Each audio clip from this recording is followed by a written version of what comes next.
mistake that I have done when I was explaining this question number one, the scenario number one in the trains question, that is this last part.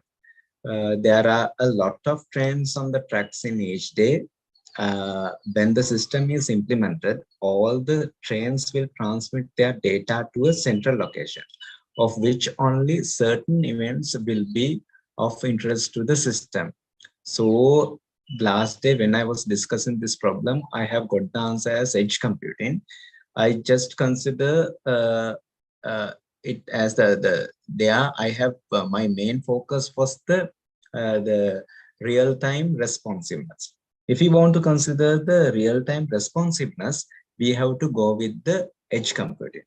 Now, but we main, but if we consider this thing if we carefully read this one, you can identify here there are a lot of trains on the tracks in each day. There are a lot of trains on the track in each day. When the system is implemented, all the trains will transmit their data to a central location.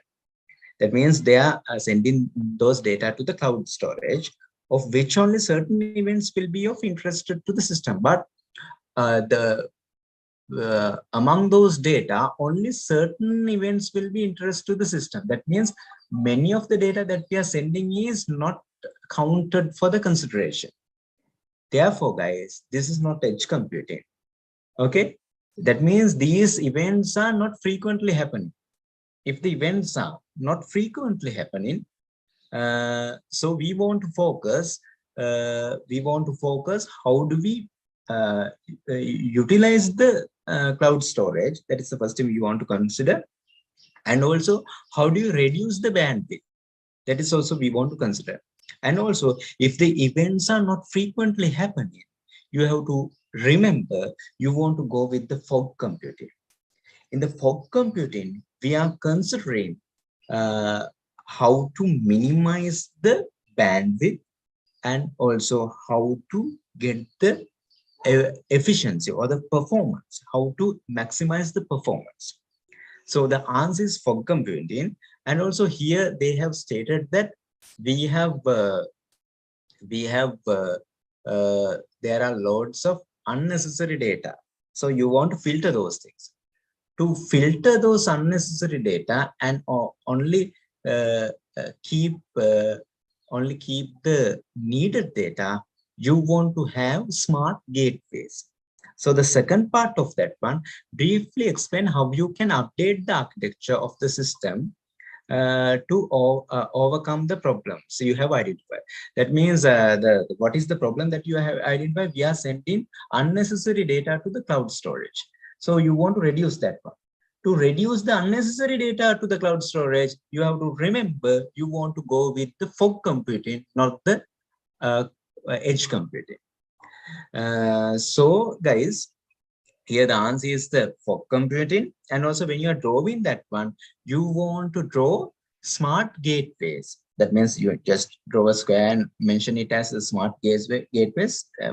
Mention several smart gateways. By using those smart gateways, you can filter out only the required signal. Okay, that is the second part. So what problems do you see here? That means you are sending unnecessary data to the cloud storage. That is the problem that you are seeing here. Okay, right. I will briefly explain about the difference between the fog computing and the edge computing also here.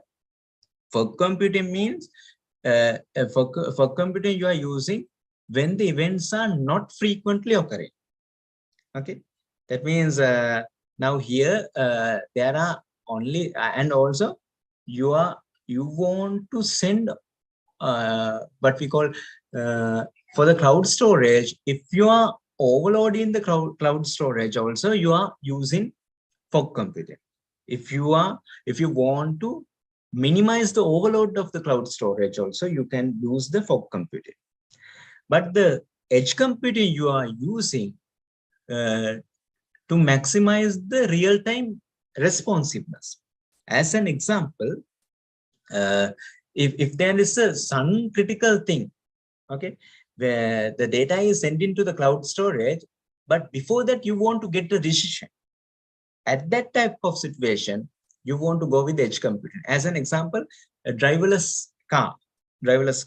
Okay, you when there is a barrier, you want to get a decision suddenly before it sends to the cloud storage and getting the decision. You want to get the decision in the edge computing. While the data is sent into the cloud storage, it will take the decision at the edge itself. Therefore, that type of critical situations, okay, if there is a sudden decision is needed, you can go for the edge computing. But when there is a overloading of the cloud storage, you can go for the fog computing.